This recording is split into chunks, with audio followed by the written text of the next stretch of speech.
উফ, অনেক ঠান্ডা পড়ছে, হাত পা একদম ফেটে গেছে। একটু লোশন লাগে। লোশন তো নাই, কি করবো এখন? আইডিয়া,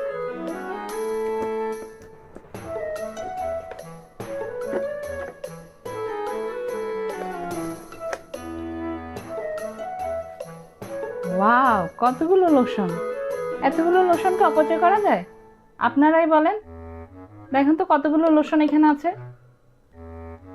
অনেকগুলো লোশন আছে এখানে। এগুলো আমি আরো 2-3 দিন ইউজ করতে পারবো। তাহলে একসাথে দুইটা কাজ হবে। আমার 2-3 দিন এই লোশনটা তো যাবেই। তারপর হচ্ছে অনেকে আছে না, যারা আমরা এই গোটা লোশনের বোতলটা যদি ফেলে দিতাম, তাহলে ওরা কি করতো, ওটাকে আবার রিইউজ করতো। এখন আর ওরা রিইউজ করতে পারবে না। তাহলেই সবাই বুঝতে পেরেছেন আমরা কি কি কাজ করতে পারছি, একসাথে অনেকগুলো কাজ করতে পারছি। আর এটাই হচ্ছে বাঙালিদের বুদ্ধি, মেয়েদের বুদ্ধি, এবং আমরা চিটেঙ্গাদের বুদ্ধি। আই চিটেঙ্গা, বুঝছো না বেগুনে? লাইক শেয়ার কমেন্ট করে দিও কেন।